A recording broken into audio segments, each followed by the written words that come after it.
반갑습니다. 우리 같이 서로 인사하시죠. 잘 오셨습니다. 네. 한 주간 평안하셨나요? 어, 지난 주일에 저희가 왜 사랑하는 자가 되어야 하는가 그 이유를 같이 함께 살펴봤습니다. 우리가 하나님을 믿고 또 우리에게 받은 사랑이 있기 때문에 그 사랑, 그런 은혜를 생각할 때 우리가 마땅히 하나님 앞에서 사랑해야 하는 그런 사람들이다. 그런 말씀을 함께 나눴습니다.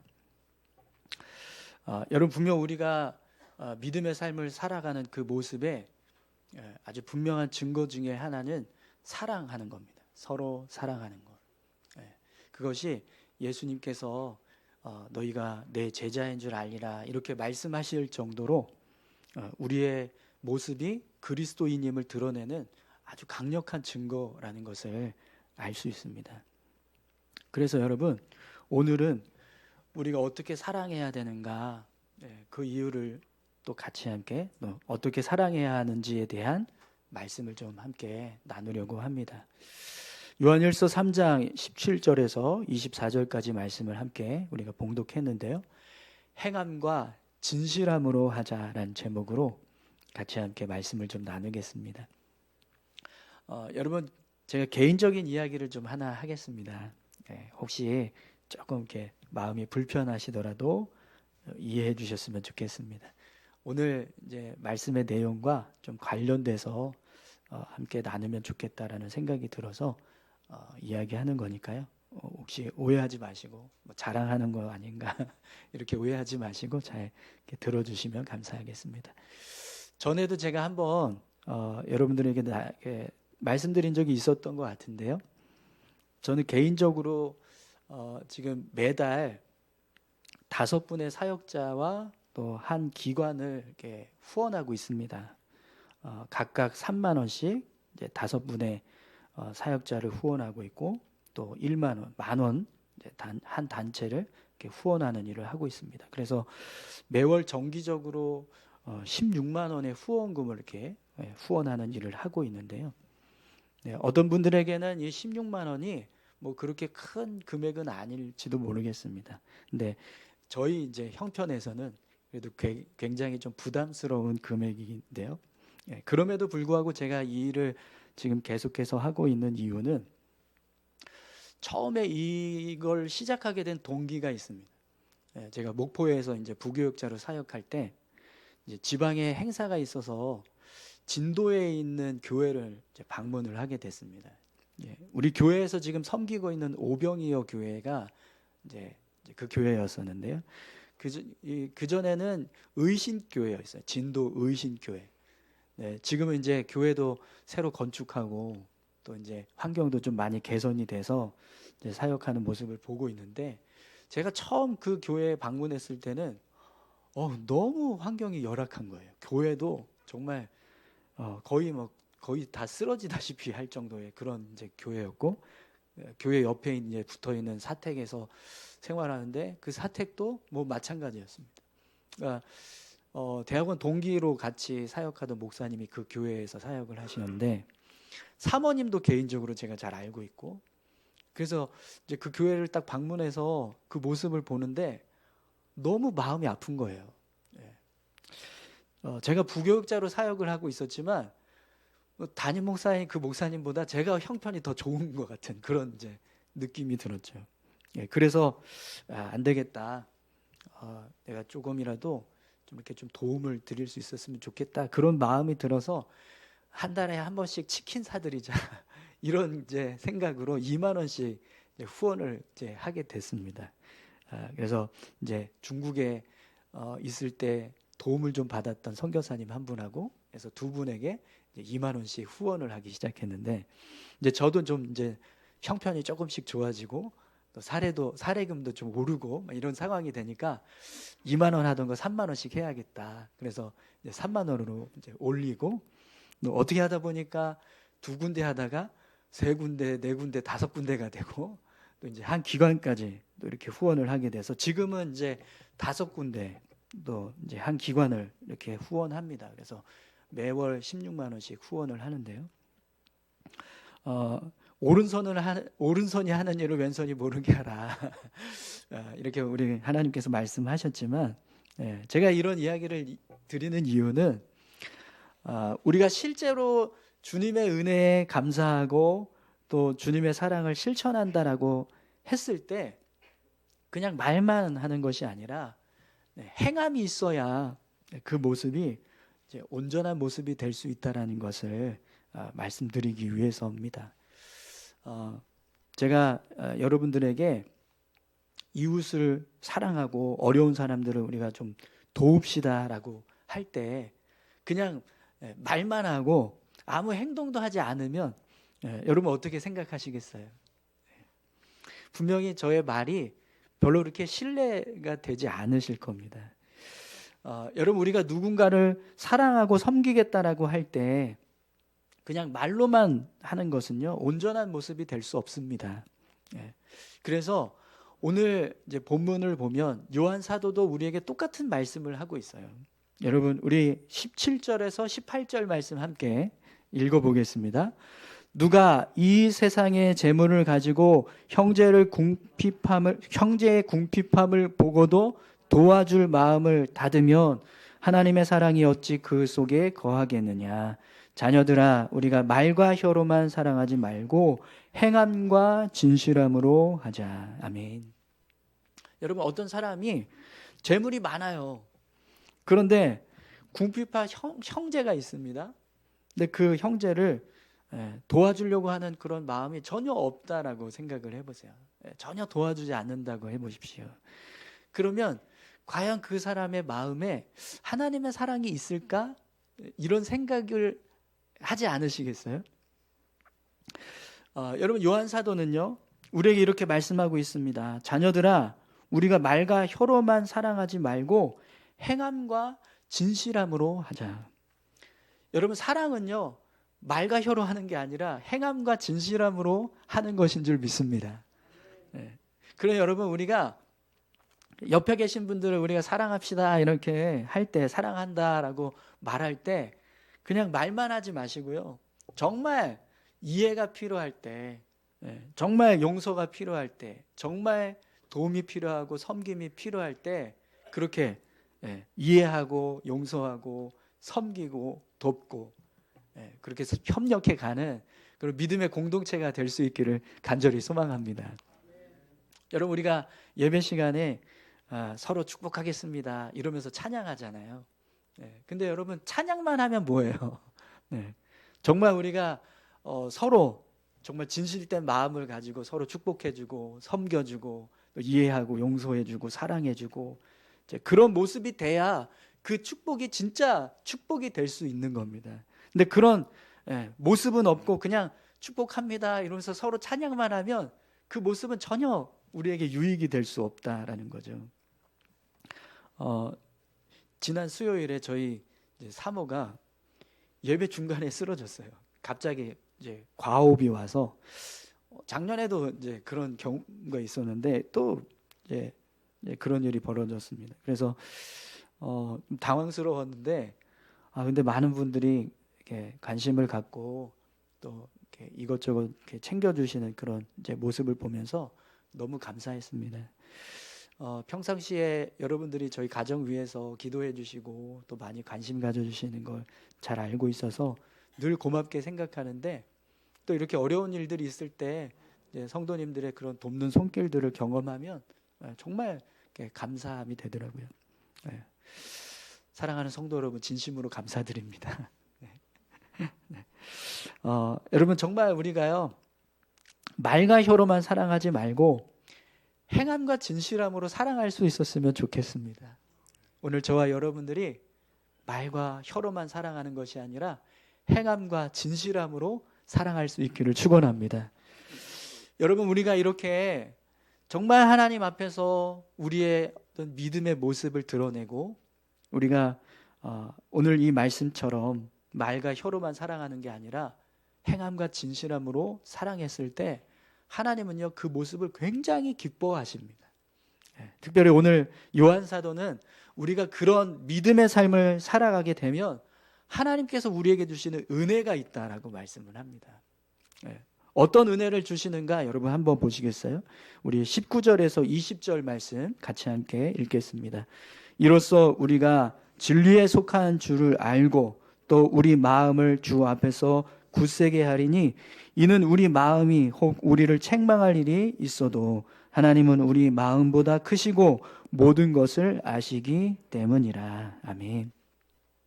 여러분 요한 사도는요, 우리가 말과 혀로만 사랑하는 게 아니라 행함과 진실함으로 사랑했을 때, 그러니까 그런 믿음의 모습으로 삶을 살아갔을 때 그 모습이 우리가 진리에 속한 줄을 알고 또 우리 마음을 주 앞에서 굳세게 하리니 이렇게 말씀하고 있습니다. 이게 무슨 말이냐면 우리가 그렇게 삶을 살아가는 것이요, 하나님의 자녀다운 모습을 드러내는 증거가 된다라는 거예요. 그래서 요한 사도는요, 때로는 우리 안에 하나님 앞에서 부족함도 있고 또 책망받을 만한 모습도 있지만 우리가 평소에 하나님의 뜻대로 그렇게 믿음의 삶을 살았던 그 모습 때문에 하나님이 그걸 다 아셔서 우리를 긍휼히 여겨주시겠다 이렇게 말씀하고 있습니다. 이는 우리 마음이 혹 우리를 책망할 일이 있어도 하나님은 우리 마음보다 크시고 모든 것을 아시기 때문이냐. 아멘. 하나님께서 여러분 다 아신다 이렇게 말씀하세요. 너희가 믿음으로 살았던 모습, 평소에 어떻게 삶을 살았는지, 나를 위해서 어떤 믿음의 삶을 살아왔는지 내가 다 알고 있다. 그러니 부족한 것 있더라도, 연약한 모습이 있더라도 걱정하지 마라. 내가 다 알기 때문에 너희를 긍휼히 여겨주겠다. 이렇게 하나님께서 말씀을 해주신다는 거죠. 여러분, 하나님께서 우리를 다 아신다라고 하는 이 말씀은요, 정말 큰 복인 줄 믿습니다. 왜냐하면 하나님께서 내가 어떻게 믿음으로 삶을 살아가고 있는가를 다 아신다라고 생각을 해보세요. 내가 평상시에 말씀에 순종하기 위해서 힘쓰고 또 오늘 이 말씀처럼 정말 그냥 말과 혀로만 사랑하는 게 아니라 행함과 진실함으로 살아가려고 힘쓰고 또 주님의 사랑을 전하기 위해서 그렇게 믿음의 삶을 살아가고 있는 그 모습에 대해서 하나님이 다 기억하신다는 거예요. 다 기억하고 아시고 계신다는 거죠. 여러분, 누가 옆에서 내가 오늘 하루 동안 굉장히 힘들게 고생했는데 그걸 딱 보고 수고했다고, 오늘 정말 힘들었죠? 수고했네. 내가 옆에서 지켜보니까 진짜 고생 많이 했는데 오늘 열심히 그 모습, 수고한 모습 너무 고맙다고 그렇게 이야기를 했다고 생각을 해보세요. 그럼 얼마나 여러분 힘이 나시겠어요? 내가 하루 종일 막 정말 힘들게 고생했는데 아무도 알아주는 사람도 없고 보는 사람도 없고 그러면 힘 빠지잖아요. 근데 누군가 그냥 한마디로 수고했어, 고생했네 이렇게 이야기만 해줘도 그게 굉장히 큰 힘이 돼요. 근데 여러분, 그걸 누가 하신다는 거예요? 하나님이 하신다는 겁니다. 하나님께서 너의 그 평소의 믿음의 삶, 나를 위해서 어떻게 삶을 살았는지, 어떤 믿음으로 삶을 살아왔는지 내가 다 안다. 이렇게 말씀을 하신다는 거죠. 그럼 여러분, 이것이 얼마나 큰 은혜인가 한번 생각해 보십시오. 사랑하는 성도 여러분, 하나님께서 우리가 믿음으로 삶을 살아가는 것 다 아실 줄 믿습니다. 그런데 여러분, 하나님께서 아신다라고 하는 게요, 두려움이 되는 사람도 있습니다. 어떤 사람이 두려울까요? 말과 혀로만 살아가는 사람일 거예요. 말과 혀로만 살아가고 행함과 진실함으로 하지 않는 사람은요, 하나님이 아는 게 두려워요. 내가 그렇게 살지 못하고 있는 거 그거 다 아시니? 어떡하지? 이렇게 되는 거예요. 여러분, 오늘 저와 여러분들이 말과 혀로만 사랑하는 자가 아니라 행함과 진실함으로 사랑하는 자가 되셔서 하나님께서 우리의 삶을 아시고 또 다 기억하고 계신다라고 하는 이 말씀이 기쁨이 되고 감사가 될 수 있기를 축원합니다. 우리 삶을 여러분 정말 그냥 말로만 살아가는 게 아니라 행함과 진실함으로 살아가셨으면 좋겠습니다. 또 여러분, 우리가 행함과 진실함으로 삶을 살았을 때 하나님께서 어떤 은혜를 주시는지 한번 보십시오. 21절에서 22절까지 말씀 함께 읽겠습니다. 사랑하는 자들아, 만일 우리 마음이 우리를 책망할 것이 없으면 하나님 앞에서 담대함을 얻고 무엇이든지 구하는 바를 그에게서 받나니 이는 우리가 그의 계명을 지키고 그 앞에서 기뻐하시는 것을 행함이라. 아멘. 네.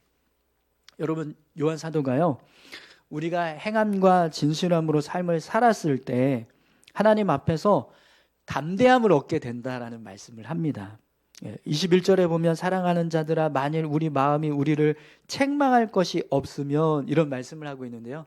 이 말씀은 행함과 진실함으로 삶을 살았던 모습을 말하는 거예요. 우리가 그렇게 삶을 살았을 때 하나님 앞에 우리가 서는 것을 담대하게 담대하게 얻는다, 담대함을 얻는다, 이렇게 말씀합니다. 그럼 여러분, 하나님 앞에 담대함을 얻는다, 하나님 앞에 서는 것을 담대함을 얻는다라는 이 말씀이 어떤 의미인가 한번 생각해 보십시오. 여러분, 우리가 하나님 앞에 서는데요, 두려워한다고 생각을 해보세요. 하나님 앞에 서는 것을 어려워한다라고 생각을 해보십시오. 그럼 편하게 하나님 앞에 서실 수 있겠습니까? 없을 거예요. 근데 우리가 하나님 앞에 설 때요, 담대함을 얻는다라는 건 하나님 앞에 서는 것이 두렵지 않다는 거예요. 편하다라는 거예요. 여러분, 다윗이 시편 62편에서 이런 말씀을 합니다. 나의 영혼아, 잠잠히 하나님만 바라라. 물은 나의 소망이 그로부터 나오는도다. 오직 그만이 나의 반석이시요 나의 구원이시요 나의 요새이시니 내가 흔들리지 아니하리로다. 나의 구원과 영광이 하나님께 있으며 내 힘의 반석과 피난처도 하나님께 있도다. 백성들아, 시시로 그를 의지하고 그의 앞에 마음을 토하라. 하나님은 우리의 피난처시로다. 아멘. 여러분, 다윗은요, 하나님을 자신을 지켜주시는 반석, 구원, 요새라고 생각을 했어요. 그래서 하나님을 늘 의지하는 거예요. 늘 하나님을 붙잡으려고 하고 하나님과 함께 하려고 하는 거죠. 하나님이 피난처가 되신다는 게 너무 깊이 깨달아지니까 늘 그 하나님을 붙잡고 싶은 거예요. 근데 여러분, 하나님이 두려우면, 하나님 앞에 서는 것이 두려우면 이렇게 살 수 있을까요? 못 삽니다. 하나님 앞에 서는 게 편해야, 하나님을 의지하는 게 편해야 하나님 앞에 나아가는 것이, 이렇게 하나님께서 나를 구원하시고 나를 인도하시는 분이다라는 것을 믿는 믿음을 가지고 나아갈 수 있는 거예요. 그래서 다윗이 백성들에게 뭐라고 말합니까? 백성들아, 시시로 그를 의지하고 그의 앞에 마음을 토하라, 이렇게 말씀합니다. 시시로 그의 앞에 나와서 그를 의지하고 그 앞에 토하라. 고민 있으면 토하고, 문제 있으면 토하고, 어려움 있으면 토하고, 그렇게 하나님을 향해서 시시때때로 나아가서 하나님을 의지하는 모습으로 살라는 거예요. 근데 여러분, 우리가 하나님 앞에 설 때 하나님을 두려워한다고 생각해 보세요. 시시때때로 나아가실 수 있겠습니까? 근데 여러분, 우리가요, 믿음의 삶을 살아가면 하나님 앞에 서는 담대함을 얻는다고 말씀합니다. 그래서 어떻게 삶을 살아가게 되냐면 늘 주님과 동행하는 것을 기쁨으로 여기는 거예요. 주님과 항상 동행함이 기쁨이 되고 즐거움이 돼서 그렇게 주님 앞으로 나아간다는 거죠. 제가 가끔씩 이제 성도님들하고 같이 식사할 때가 있는데, 그때 꼭 이렇게 제 앞에 앉는 걸 피하시는 분들이 계세요. 네. 그 모습을 보면 내가 평상시에 그래도 좀 편하게 해드린 것 같은데 내가 어렵게 해드렸나. 네. 제 마음에, 야, 너 평상시에 어떻게 했으면 성도들이 너를 그렇게 피하냐, 편하게 좀 해드리지. 그래서 괜히 제가 죄송한 거예요. 편하게 해드린다고 했는데 그러지 못했나. 그래서 하나님께 회개해요. 하나님 죄송해요, 제가 편하게 못했나 봐요, 이러면서 이제 회개합니다. 여러분, 우리가 어떤 어려움이 있을 때, 어렸을 때 여러분, 부모님을 찾아가야 되는데 어떤 분에게 먼저 가세요? 아버지한테 먼저 가세요? 어머니한테 먼저 가세요? 거짓말 치지 마세요. 엄마한테 먼저 달려가잖아요. 왜 그렇죠? 아버지보다 어머니가 좀 더 편하니까, 말하기 쉬우니까. 뭐 그런 반대인 경우도 있어요. 어머니가 너무 엄하신 분들은 엄마한테 가는 게 아니라 아빠한테 가는 게 더 편하신 분들도 있지만, 대부분의 경우는 어머니가 더 편해서 아버지보다 어머니가 편해서 어머니께 가서 편하게 이야기하고 합니다. 도움을 구하는 거죠. 근데 여러분, 오늘 사도 요한은 우리에게 그렇게 말씀하고 있어요. 우리가 하나님 앞에 서는 것을 그렇게 편하게 여길 수 있는 마음, 하나님 앞에 서는 것에 대한 담대함을 가질 수 있다. 그 담대함이 어디서 오냐? 하나님의 말씀대로 삶을 살아가는 모습, 그 모습에서 온다라는 겁니다. 근데 여러분, 더 놀라운 사실은요, 그런 마음을 가지고 하나님 앞에 섰을 때 하나님이 어떻게 하시냐면, 무엇이든지 구하는 바를 그에게서 받나니, 이는 우리가 그의 계명을 지키고 그 앞에서 기뻐하시는 것을 행함이라. 아멘. 여러분, 이 말씀은요, 우리가 진실한 믿음을 가지고 삶을 살아갔을 때 하나님 앞에 서서 하나님을 향해서 무언가를 구하면 하나님께서 응답해 주신다라는 겁니다. 여러분, 하나님께서 우리에게 어떤 간구에 응답해 주신다라고 하는 이 모습, 이것이 얼마나 큰 은혜인가 한번 생각해 보십시오. 여러분, 우리가 계명을 지키면서 삶을 살아가는 것은 뭔가 이렇게 은혜를 받고 축복을 받을 만한 그런 조건이 될 수 있을까요? 하나님의 말씀대로 삶을 살아가는 것이 하나님 앞에 특별한 어떤 은혜가 돼서 우리를 축복해 주실 만한 그런 어떤 그런 특별한 일이 될 수 있냐라는 거예요. 여러분, 어떠세요?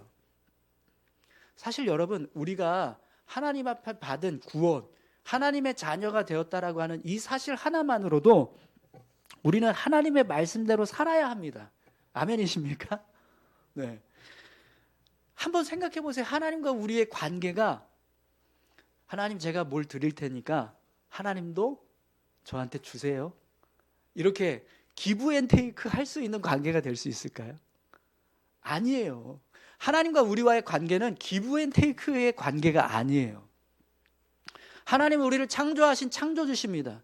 그리고 우리는 하나님의 그 피조물, 창조하신 피조물이에요. 그럼 여러분, 우리가 하나님의 뜻대로 삶을 살아가는 것은 당연한 일이지, 그게 뭔가 특별해서 하나님이 우리한테 응답을 해주시고 축복을 해주셔야 할 만한 이유가 되지는 않다라는 거죠. 그런데 하나님은 우리에게 그걸 당연하게 여기시는 것이 아니라, 너 나를 위해서 그렇게 살았으니 나도 그 모습을 생각하고 너를 축복해 줄게 라고 말씀하신다라는 거예요. 이게 얼마나 큰 축복입니까?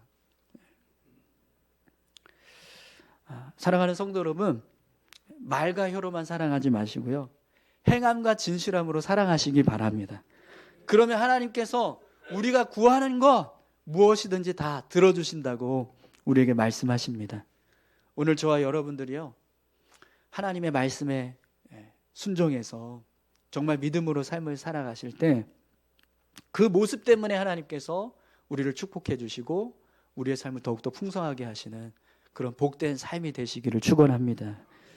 마지막으로 여러분, 우리가 진실한 믿음의 삶을 살았을 때 하나님께서 어떤 은혜를 주시는가 한번 보십시오. 23절에서 24절까지 말씀입니다.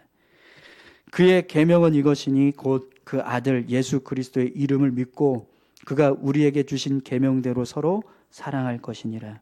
그의 계명을 지키는 자는 주 안에 거하고 주는 그의 안에 거하시나니 우리에게 주신 성령으로 말미암아 그가 우리 안에 거하시는 주를 우리가 아느니라. 아멘. 여러분, 본문을 보시면 요한 사도는요, 우리가 예수 그리스도의 이름을 믿고 그가 우리에게 주신 계명대로 서로 사랑할 것이니라 라는 말씀을 하고 있습니다. 여러분, 이 말씀은요, 앞에서 말씀한 것과 똑같은 말씀입니다. 자녀들아, 말과 혀로만 사랑하지 말고 행함과 진실함으로 하자. 이 말씀을 그냥 이렇게 표현하고 있는 거예요. 우리가 예수 그리스도의 이름을 믿고 그가 우리에게 주신 계명대로 서로 사랑할 것이니라. 근데 여러분, 우리가 그렇게 주님이 주신 계명대로 서로 사랑할 때 어떤 일이 일어난다고 말씀하고 있습니까? 그의 계명을 지키는 자는 주 안에 거하고 주는 그의 안에 거하시나니 우리에게 주신 성령으로 말미암아 그가 우리 안에 거하시는 줄을 우리가 아느니라. 아멘. 네, 이렇게 말씀하고 있습니다. 여러분, 우리가 주님의 말씀대로 삶을 살았을 때 주님이 우리 안에 거하시고 우리가 주님 안에 거한다라고 말씀하고 있습니다. 그리고 성령께서 우리 안에서 그렇게 우리가 주님 안에 있고 주님이 우리 안에 있다는 것을 더 분명하게 알게 하신다라고 말씀하고 계세요. 그럼 여러분, 우리가 주님 안에 있는 것, 주님이 우리 안에 있는 것이 얼마나 큰 축복인가 여러분 한번 보십시오. 요한복음 15장 5절 말씀, 우리가 너무나 잘 아는 말씀인데요. 나는 포도나무요 너희는 가지라. 그가 내 안에 내가 그 안에 거하면 사람이 많은 열매를 많이 맺나니 나를 떠나서는 너희가 아무것도 할 수 없습니다. 아멘. 네, 우리가 주님 안에 거하고 주님이 우리 안에 거하시면 많은 열매를 맺는 삶을 살게 된다고 말씀합니다. 여러분, 정말 우리가 주님 안에 거할 때, 주님이 우리 안에 거하실 때 우리가 열매 맺는 삶을 살게 된다는 것을 믿으십니까? 네, 그런 삶을 살게 되시기를 축원합니다. 또 로마서 8장 1절에서 2절에 보면 이런 말씀도 있습니다. 그러므로 이제 그리스도 예수 안에 있는 자에게는 결코 정죄함이 없나니 이는 그리스도 예수 안에 있는 생명의 성령의 법이 죄와 사망의 법에서 너를 해방하였음이라. 아멘. 우리가 주님 안에 거하고 주님이 우리 안에 거하시면 우리에게는요 결코 정죄함이 없다라고 말씀하세요. 네, 결코 정죄함이 없다. 이것은요 하나님께서 우리를 심판하지 않으신다라는 거예요. 절대로 심판하지 않으신다. 그리스도 안에 있는 생명의 성령의 법이 우리를 죄와 사망의 법에서 해방시켜 주신다라는 거죠.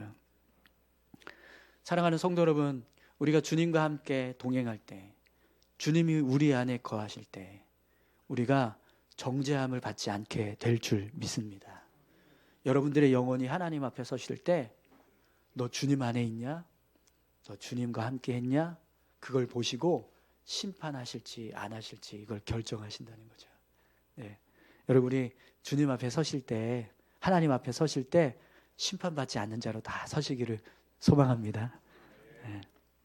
또 여러분 요한계시록 14장 13절에도 보면 우리에게 이런 말씀을 하고 있습니다. 또 내가 들으니 하늘에서 음성이 나서 이르되 기록하라. 지금 이후로 주 안에서 죽는 자들은 복이 있도다 하시매 성령이 이르시되 그러하다. 그들이 수고를 그치고 쉬리니 이는 그들의 행한 일이 따름이라 하시더라. 아멘. 네. 우리가 주님 안에 거하고 주님이 우리 안에 거하시는 삶을 살았을 때 언젠가는 우리가 하나님 앞에 섭니다. 근데 그때요 하나님께서 어떻게 하시냐면 모든 수고를 그치게 하신다라고 말씀합니다. 네, 모든 수고를 그치게 하신다. 우리가 하나님 앞에서 안식을 얻게 된다는 거예요. 근데 여러분, 이 안식은 모든 사람이 다 얻지 않습니다. 누구만 얻을 수 있을까요? 주님 안에 거하고 주님이 우리 안에 거하셨던 사람들, 네, 그들만 얻게 되는 은혜입니다. 사랑하는 성도 여러분, 오늘 저와 여러분들이 하나님 앞에 서셨을 때, 하나님 앞에 가실 때 모든 수고가 그치는 은혜가 부어질 수 있기를 축원합니다. 우리가 주님 안에 거하고 주님이 우리 안에 거하시면 우리 영혼이 하나님 앞에 서는 순간 그런 은혜를 받게 될 줄 믿습니다. 그럼 여러분, 지금 함께 말씀을 드렸던 이 말씀들을 한번 생각해 보십시오. 우리가 주님 안에 거하는 것이 얼마나 큰 축복입니까? 우리 삶에 풍성한 열매를 맺는 은혜가 있고, 또 하나님께서 우리를 정죄하지 않으시겠다라고 말씀하고, 우리가 하나님 앞에 섰을 때 모든 수고를 그치고 안식하는 은혜를 허락해 주시겠다. 이것이 주님과 함께 동행했던 사람들에게 주어지는 축복이라는 거예요.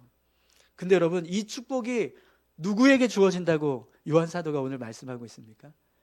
말과 혀로만 사랑하는 자가 아니라 행함과 진실함으로 사랑하는 자에게 부어진다. 이렇게 말씀하고 있습니다.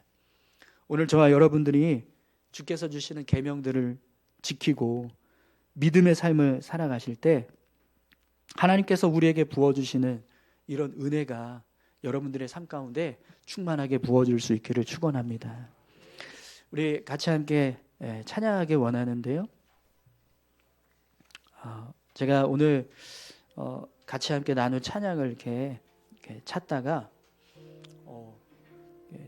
그 주님의 사랑에 관한 그런 찬양이 이제 하나 이제 들려져서 이거 많이 들었던 찬양인데 언제 들었더라? 언제 불렀더라? 잘 생각이 안 나더라고요. 한참 고민을 하다가 딱 생각이 났어요.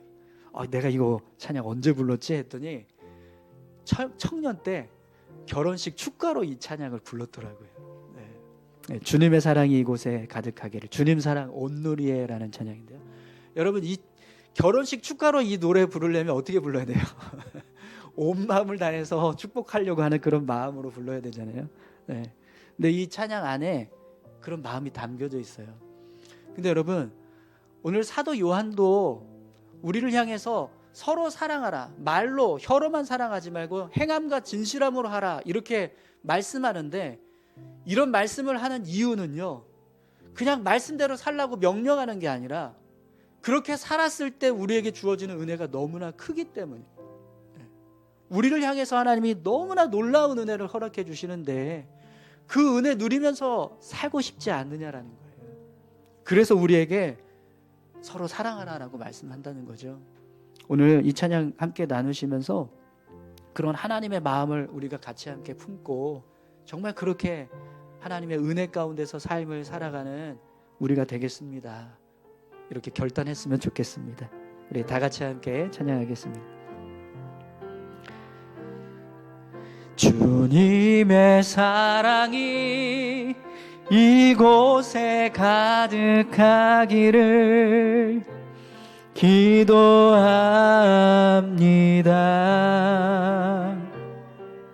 주님의 평화가 우리들 가운데 있기를 원합니다. 다시 한번 우리 고백할까요? 주님의 사랑이 이곳에 가득하기를 기도합니다.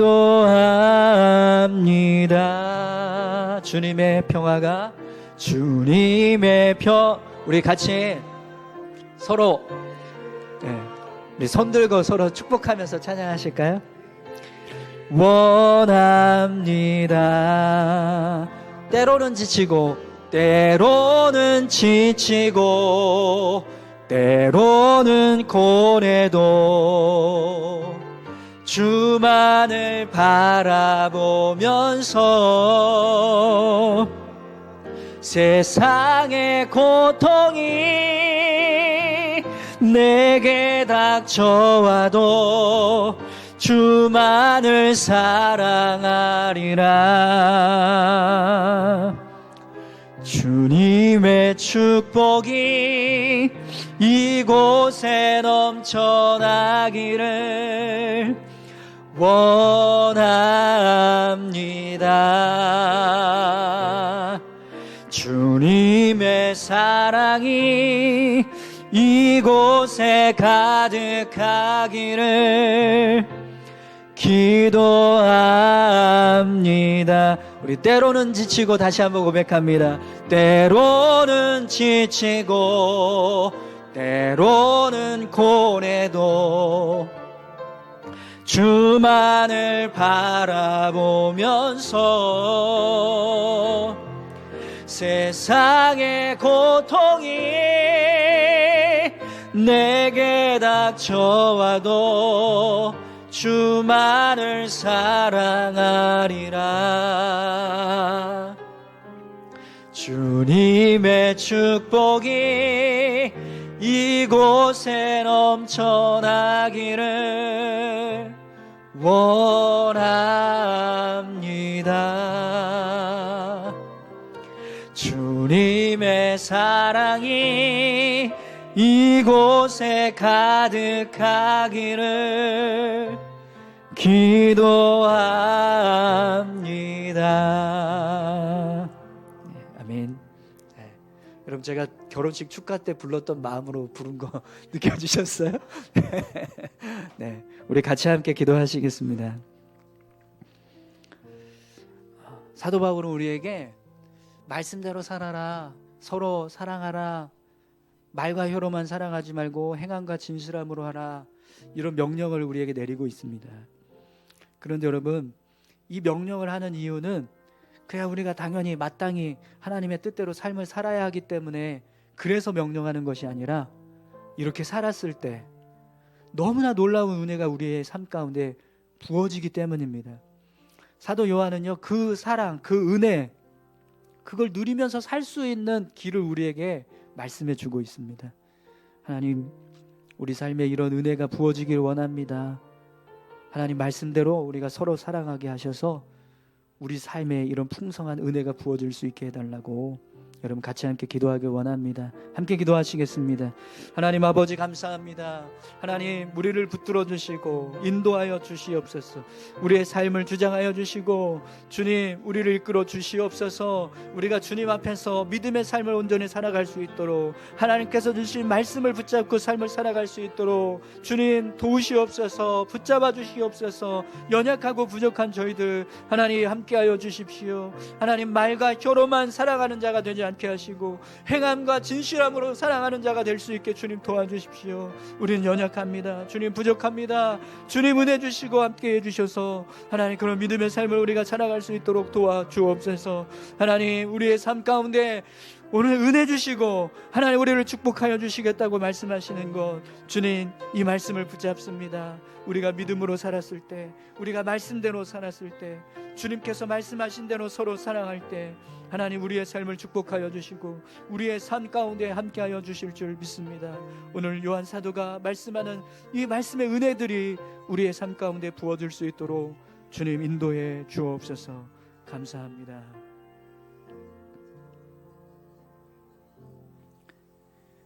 하나님 아버지 감사합니다.